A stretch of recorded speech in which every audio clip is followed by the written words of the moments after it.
पाकिस्तान की ठुकाई के बाद अगला नंबर बांग्लादेश का आने वाला है। नरेंद्र मोदी पहले मालदीव के मोइजू को लाइन पर लाए थे, आपको याद होगा, उड़ रहा था, चीन के गोद में बैठा था, उसको लाए, बेटा नीचे आओ जरा। फिर कनाडा से ट्रूडो को निपटाया, वो ट्रूडो बहुत छटपटा रहा था खालिस्तानियों के कंधे पे बैठ के, उसको उतारे कि उतरो बेटा, तुम भी उतरो। अब बांग्लादेश में हिंदू विरोधी मोहम्मद यूनुस का हाल यह है कि वो कहते फिर रहा कि मेरा इस्तीफा ले लो। 9 महीने पहले जैसे शेख हसीना को जान बचाकर बांग्लादेश से भागना पड़ा था, कुछ वैसा ही अब बांग्लादेश के अंतरिम प्रधानमंत्री मोहम्मद यूनुस के साथ होने वाला है, कहा जा रहा है। जैसे अगस्त 2024 में बांग्लादेश के लोग शेख हसीना सरकार के खिलाफ सड़कों पर उतरे थे, वैसा ही प्रदर्शन अब मोहम्मद यूनुस के खिलाफ शुरू हो चुका है। मोहम्मद यूनुस को कभी बांग्लादेश के गरीबों का मसीहा माना जाता था, उन्हें अब सत्ता का भूखा तानाशाह बताया जा रहा है। मोहम्मद यूनुस को समझ में आ चुका है कि उसकी कुर्सी खतरे में, इसलिए वो खुद इस्तीफा देने की बातें कर रहे हैं। मोहम्मद यूनुस ने कहा है कि मौजूदा हालात में राजनीतिक पार्टियों के साथ मिलकर काम करना मुश्किल है, वो बंधक जैसा महसूस कर रहे हैं। जब तक राजनीतिक दल आम सहमति तक नहीं पहुंचते, वो काम नहीं कर पाएंगे। यानी भाई ने कह दिया है कि मेरे से नहीं हो रहा भाई, मुझे पब्लिक दौड़ा दौड़ा के मारे, उससे पहले मैं छोड़ देता हूं। जो मोहम्मद यूनुस भारत से दुश्मनी मोल ले रहे थे, चीन से सेटिंग भिड़ा रहे थे, चिकन नेक पे अटैक करने का प्लानिंग कर रहा था, चिकन नेक, अब उसकी खुद की नेक जो है वो मरोड़ी जा रही है। आज उनके गले पर ही तलवार लटकी है। जरा यूनुस के इस्तीफे के पेशकश की इनसाइड स्टोरी समझिए। दरअसल यूनुस भले ही इस्तीफे की पेशकश के पीछे पॉलिटिकल पार्टियों को जिम्मेदार बता रहे हैं, लेकिन असली वजह उनका डर है कि बांग्लादेश की सेना उनका तख्ता पलट कर देगी। क्योंकि जिस बांग्लादेश की सेना ने यूनुस को सत्ता के सिंहासन पर बैठाया था, वही अब उनके नीचे से सिंहासन खींच लेना चाहती। बांग्लादेश के आर्मी चीफ जनरल जमान ने यूनुस सरकार को वार्निंग दी है कि बांग्लादेश में आम चुनाव दिसंबर से आगे टलने नहीं चाहिए। अंतरिम सरकार को बांग्लादेश के संवेदनशील राष्ट्रीय मुद्दों पर फैसला लेने का संवैधानिक हक है ही नहीं।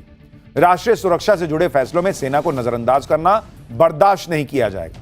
यानी बांग्लादेश में अंतरिम यूनुस सरकार और सेना खुलकर आमने सामने आ चुके हैं, क्योंकि यूनुस को अंतरिम प्रधानमंत्री सिर्फ तब तक के लिए ही बनाया गया था जब तक कि चुनाव नहीं हो जाते। लेकिन अब मोहम्मद यूनुस चुनाव करवाने में टालमटोल कर रहे हैं। बांग्लादेश में कहा जा रहा है कि मोहम्मद यूनुस जनता के चुने हुए प्रधानमंत्री नहीं है, वो कार्यवाहक पीएम है, लेकिन ऐसे फैसले ले रहे हैं जैसे तानाशाह। यूनुस कैसे विवादास्पद फैसले ले रहे हैं उसके कुछ उदाहरण आपको बताता हूं। पहले मोहम्मद यूनुस ने अलकायदा से जुड़े आतंकी संगठन अंसारुल्लाह बांग्ला पर लगा हुआ प्रतिबंध हटा दिया। फिर बांग्लादेश के घोषित आतंकवादियों को जेल से रिहा कर दिया, जिससे बांग्लादेश में कट्टरपंथ बढ़ गया। शेख हसीना सरकार के तख्ता पलट के बाद बांग्लादेश में हिंदुओं के नरसंहार ने भी यूनुस की नीयत पर सवाल खड़े किए। फिर भारत विरोधी नीति और चीन का सपोर्ट करके मोहम्मद यूनुस ने बांग्लादेश की राष्ट्रीय नीति बदल दी। बांग्लादेश और म्यांमार बॉर्डर पर रखाइन कॉरिडोर को मंजूरी दे दी, जिसे आर्मी चीफ ने खूनी कॉरिडोर करार दिया था। सेना से पूछे बिना चटगांव पोर्ट का मैनेजमेंट दुबई की एक कंपनी को सौंप दिया गया। इतना तक तो फिर भी ठीक था, लेकिन मोहम्मद यूनुस ने बांग्लादेश की सेना में भी अपनी दखलंदाजी करना शुरू कर दिया। कहा जा रहा है कि मोहम्मद यूनुस आर्मी चीफ जमान के विरोधी और पाकिस्तान समर्थक जनरल फैजुर रहमान की फील्डिंग कर रहा था और जनरल जमान को सेना प्रमुख के पद से हटाना चाहता था। मोहम्मद यूनुस की साजिश की खबर बांग्लादेश के आर्मी चीफ जनरल जमान को लग गई। इसके बाद जनरल जमान ने देश की संप्रभुता को हथियार बनाकर मोहम्मद यूनुस को ही अल्टीमेटम दे दिया कि अच्छा तुम मेरी कुर्सी खाओगे, मैं तुम्हारी खाता हूं। उसको कह दिया कि सुधर जाओ वरना कुर्सी से उतार दिए जाओगे। मोहम्मद यूनुस पर सिर्फ आर्मी चीफ का दबाव नहीं है, पूर्व प्रधानमंत्री खालिदा जिया की पार्टी बीएनपी को भी यूनुस के इरादे समझ में आ चुके हैं। बीएनपी के समर्थन से ही यूनुस अंतरिम प्रधानमंत्री बने थे और अब आम चुनाव के मुद्दे पर बीएनपी ही उन्हें सबसे ज्यादा घेर रही है। बीएनपी ने यूनुस सरकार से 3 मांग कर दी है। यूनुस सरकार में सलाहकारों की संख्या कम की जाए, नेशनल सिक्योरिटी एडवाइजर यानी एनएसए खलीलुर रहमान को तत्काल हटाया जाए और दिसंबर तक आम चुनाव की योजना पेश की जाए। दरअसल शेख हसीना की आवामी लीग पर प्रतिबंध के बाद खालिदा जिया की बीएनपी ही बांग्लादेश की सबसे बड़ी राजनीतिक पार्टी रह गई। इसलिए बीएनपी को लगता है कि अगर चुनाव हुए तो उनकी सरकार बनना तय है। लेकिन मोहम्मद यूनुस चुनाव करवाने के लिए राजी नहीं हो रहे और तानाशाह की तरह देश चला रहे हैं। इसलिए कहा जा रहा है कि बांग्लादेश में किसी भी वक्त तख्ता पलट हो सकता है। तो ये तो हाल है, बांग्लादेश हो या पाकिस्तान। भाई ये भी तो पाकिस्तान तोड़ के ही बनाया था, तो दोनों जगह हाल सेम है। सेना दोनों जगह हावी, सरकार दोनों जगह किसी काम की नहीं, कट्टरपंथ दोनों जगह हावी और दोनों भारत से पंगा ले रहे हैं, दोनों की ठुकाई चल रही। तो ये हाल हो रखा है पाकिस्तान का भी, बांग्लादेश का भी। और मुझे लगता है कि भारत से जो भी हिसाब किताब टेढ़ा करने का प्रयास करता है उसको समझ में आ जाना चाहिए कि ये नया भारत जो है ना वो कायदे से समझाता है। इस वक्त नरेंद्र मोदी पाकिस्तान को झटके पर झटका दिए जा रहे हैं। पाकिस्तान का पानी अब भी बंद है, पाकिस्तान के लिए एयर स्पेस अब भी बंद है, वीजा अब भी बंद है, व्यापार अब भी बंद है, पाकिस्तान के जासूस पकड़े जा रहे हैं। दुनिया भर में अपनी टीमें भेजकर नरेंद्र मोदी पाकिस्तान की कपड़ा फाड़ धुलाई करने में जुटे हैं। यानी पाकिस्तान के चीथड़े उड़ रहे हैं और साथ ही साथ मिशन पीओके की तैयारी भी चल रही है, जो मैं आपको बार बार बता रहा हूं। लेकिन इधर आप देश की राजनीति का गजब हाल देखिए कि जो नरेंद्र मोदी पाकिस्तान के पीछे पड़े हैं, उनके पीछे देश में इंडी वाले और कांग्रेस वाले पड़े हुए हैं। मतलब मोदी पाकिस्तान के पीछे, कांग्रेस मोदी के पीछे। टू मच फन वाला हाल हो गया। देश में ऐसी पॉलिटिक्स चल रही है, इसमें फन नहीं है बॉस। वो तो फिल्मी डायलॉग था, आपको बोल दिया, एक दे दिया ऐसे बीच में। ये सब बड़ा गंभीर है जो देश में चल रहा है। आप देखेंगे तो हैरान रह जाएंगे कि किस लेवल की पॉलिटिक्स चल रही है और कांग्रेस ने क्या नया कांड कर दिया। इसके बारे में आज आपको बताऊंगा। यह भी बताऊंगा कि नरेंद्र मोदी के पीछे पड़ी कांग्रेस का कौन सा कच्चा चिट्ठा खुल गया जो शायद उसने भी नहीं सोचा होगा। सोचा तो पाकिस्तान ने भी नहीं था कि नरेंद्र मोदी उसे इतना मारेंगे, इतना बर्बाद कर देंगे। आज पाकिस्तान की बर्बादी का ऐसा सबूत हम पाठशाला में लेकर आए हैं जिसे देखकर खुद राहुल गांधी भी उछल पड़ेंगे। राहुल गांधी बार बार सवाल पूछ रहे हैं, भारत के कितने विमान गिरे, कितना नुकसान हुआ। आज पूरा देश देखेगा कि 3 दिन की लड़ाई में नरेंद्र मोदी ने पाकिस्तान का कितना भयंकर नुकसान करके छोड़ा है। सेना को जो फ्री हैंड प्रधानमंत्री ने दी, उसका नतीजा क्या हुआ और सेना ने कितना पाकिस्तान को ठोका, आज उसका सबसे बड़ा सबूत आ गया है। लेकिन यह सब देखने से पहले उस भयंकर राजनीति का एक ट्रेलर तो देखिए, जिसे देखकर किसी भी राष्ट्रवादी का चेहरा शर्म से झुक जाएगा कि क्या पॉलिटिक्स चल रही है इस देश में। पाकिस्तान गिड़गिड़ा रहा है कि भाई हम भूखे मर जाएंगे, लेकिन यहां देश में राहुल गांधी एंड टीम भाई साहब वो कर रहे हैं जो आप देखेंगे तो सिर शर्म से झुक जाएगा। ऑपरेशन सिंदूर पर राहुल गांधी ने जो दांव पहले चला वो तो फेल हो गया। अब वो सवालों की नई लिस्ट लेकर आए। राहुल गांधी ने पीएम मोदी का एक बयान शेयर किया। पहले वो वीडियो देखिए, फिर बताता हूं कि राहुल गांधी ने पीएम मोदी से सवाल क्या पूछे। पाकिस्तान की तरफ से जब ये कहा गया कि उसकी ओर से आगे कोई आतंकी गतिविधि और सैन्य दुस्साहस नहीं दिखाया जाएगा, तो भारत ने भी उस पर विचार किया। राहुल गांधी ने पीएम मोदी के इस बयान को साझा किया और साथ ही वही किया जो उन्होंने विदेश मंत्री एस जयशंकर के साथ किया। उनका भी पूरा बयान साझा नहीं किया था, पीएम मोदी के भी पूरे बयान का एक छोटा सा हिस्सा पकड़ लिया। पीएम मोदी का यह बयान 12 मई का है, जब उन्होंने देश को संबोधित किया। लेकिन राहुल गांधी ने 10 दिन बाद इसे शेयर किया और इस बयान के साथ राहुल गांधी ने 3 सवाल पूछे। आतंकवाद पर आपने पाकिस्तान की बात पर भरोसा क्यों किया? ट्रंप के सामने झुककर आपने भारत के हितों की कुर्बानी क्यों दी? आपका खून सिर्फ कैमरों के सामने ही क्यों गर्म होता है? इसके साथ ही राहुल गांधी ने कहा कि आपने भारत के सम्मान से समझौता कर लिया। ये वो राहुल गांधी हैं जिनकी 10 साल की यूपीए सरकार के समय देश का कोई कोना नहीं बचा था जहां टेररिस्ट अटैक नहीं होते थे। और इनकी सरकार के बाद डोजियर भेजे जाते थे, डोजियर। तब देश के सम्मान के साथ समझौता नहीं होता था।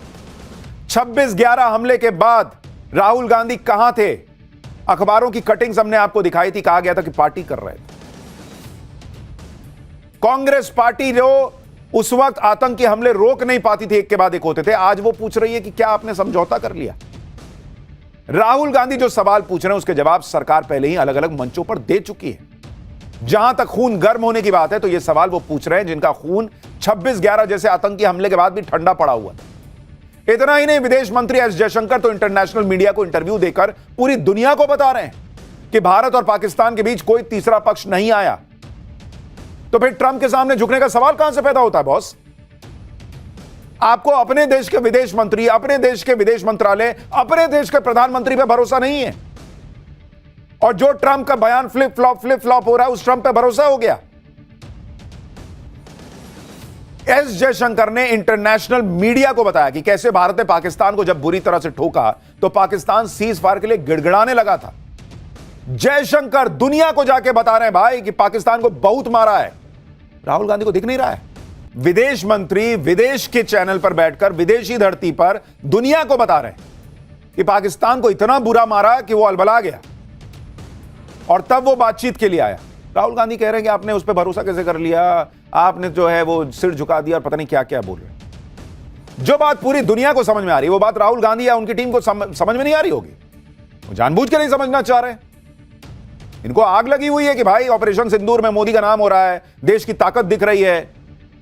जिस मेक इन इंडिया को ये बेकार बताते थे, उस मेक इन इंडिया में भारत में जो हथियार बन रहे हैं वो दुनिया लोहा मान रही है। चीन के हथियार फेल हो रहे हैं, तुर्की के ड्रोन नहीं चल रहे, दुनिया में भारत की बात हो रही है, भारत की ताकत की बात हो रही है। भारत तो घर में घुस के जहां मन आता है वहां ठोक के चला जाता है, इसकी बात हो रही है। इसमें आग लगने वाली बात है बॉस। अरे नरेंद्र मोदी को किसी और चीज में घेर लीजिए। आज राहुल गांधी को जवाब देने के लिए अमित शाह ने मोर्चा संभाला। देश के जवानों के हौसले को सलाम करते हुए अमित शाह ने ऑपरेशन सिंदूर की सफलता को लेकर सवाल उठाने वालों को तगड़ा जवाब दिया। एक बार अमित शाह को सुनिए, फिर बताता हूं कि राहुल गांधी या विदेश मंत्री एस जयशंकर पर कौन से नए सवाल लेकर आए। ऑपरेशन सिंदूर अपनी भूमि पर हुए टेरर हमलों के जवाब के इतिहास में सबसे सटीक और सभी उद्देश्यों को पूर्ति करने वाला ऑपरेशन था। और इस सटीक ऑपरेशन का न केवल भारत, पूरी दुनिया के एक्सपर्ट्स भूरी भूरी प्रशंसा कर रहे हैं और हमारे सेना के जवानों की भी प्रशंसा, इनकी वीरता की प्रशंसा, इनकी मारक क्षमता की प्रशंसा और साथ में सेना के संयम की भी प्रशंसा हो रही है कि हमने केवल आतंकी अड्डों और उनके एयरबेस को ही टारगेट किया।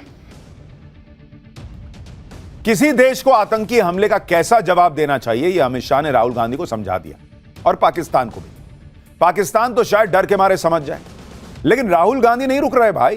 पीएम मोदी से सवाल करने के बाद राहुल गांधी ने फिर विदेश मंत्री एस जयशंकर को निशाने पे लिया। ऐसे टाइम पर जब भारत का अलग अलग डेलीगेशन दुनिया को बता रहा है कि हमने पाकिस्तान को मारा है, आगे और मारेंगे, एस जयशंकर दुनिया में जाकर बता रहे हैं कि हमने मारा है, हम और मारेंगे, राहुल गांधी अपने ही विदेश मंत्री को टारगेट किए जा रहे हैं।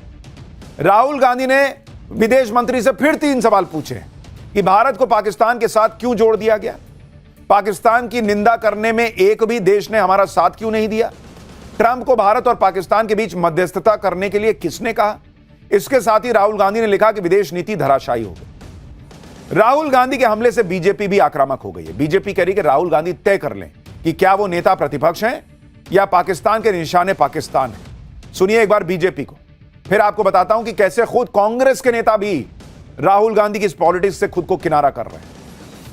कांग्रेस के नेताओं के बयान का सहारा लेकर भारत को बदनाम करना पाकिस्तान द्वारा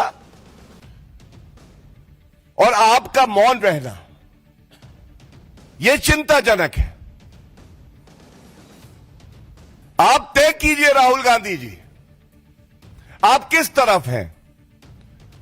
आप भारत के नेता प्रतिपक्ष हैं या पाकिस्तान के निशाने पाकिस्तान हैं? कि भारत के साथ अगर कोई गद्दारी कर रहा है तो वो कांग्रेस पार्टी कर रही है, राहुल गांधी कर रहे हैं। राहुल गांधी जिस तरह की पॉलिटिक्स कर रहे हैं ना बॉस, वो इतना हाथ पैर मार के 99 पे पहुंचे हैं सीट पे, भले उनका इकोसिस्टम उन्हें जीता हुआ दिखा दे, लेकिन अगर इस तरह की पॉलिटिक्स करेंगे तो फिर 100 नहीं छू पाएंगे, मैं आपको बता रहा हूं। राहुल गांधी ऐसे वक्त में विदेश मंत्री एस जयशंकर पर सवाल उठा रहे हैं जब उनके पहले के आरोपों को ही कांग्रेस के दिग्गज नेताओं ने भाव नहीं दिया। एक इंटरव्यू में कांग्रेस के सीनियर नेता पी चिदंबरम ने एस जयशंकर पर राहुल गांधी के आरोपों पर कमेंट करने से इनकार कर दिया था। इसी तरह कांग्रेस के वरिष्ठ नेता और मोदी के धुर विरोधी माने जाने वाले सलमान खुर्शीद ने भी पार्टी के स्टैंड से अलग साफ कर दिया था कि भारत और पाकिस्तान के बीच किसी का कोई दखल नहीं था, कहीं मध्यस्थता नहीं थी। इससे पहले कांग्रेस सांसद शशि थरूर भी ऑपरेशन सिंदूर को लेकर मोदी सरकार की कूटनीति का समर्थन कर चुके हैं। कुछ नहीं तो राहुल गांधी और कांग्रेस पार्टी को अपने ही पार्टी के सीनियर नेताओं से विदेश नीति और कूटनीति का ज्ञान ले लेना चाहिए भाई। आप भविष्य में पीएम बनना चाहते हैं और ऐसी पॉलिटिक्स करिएगा, पब्लिक बनाएगी पीएम। पब्लिक कहिए आपको समझ ही नहीं है विदेश नीति की, क्या बात कर रहे हैं आप। और सिंपल लॉजिक के लेवल पर भी देखिए, राहुल गांधी कह रहे हैं कि हमने पाकिस्तान को बता दिया कि भाई हम तुम्हारे यहां मारने वाले हैं और आतंकी जो है वो वहां से भाग गए, और पाकिस्तान ने कहा कि अच्छा ठीक है एक काम करो तुम मार लो हमको। वो असीम मुनीर जो अपनी सियासत करने के लिए पहलगाम पर हमला करता है, अपनी कुर्सी बचाने के लिए पहलगाम में हमला करवाता है, उसने अपनी बेइज्जती कराने का फैसला कर लिया कि ठीक है भारत हमको मार दो, हम बस अपने आतंकी हटा लेते हैं। और मसूद अजहर ने अपने परिवार को वहीं मरने के लिए छोड़ दिया और खुद भाग गया। क्या राहुल गांधी बात करते हैं बॉस?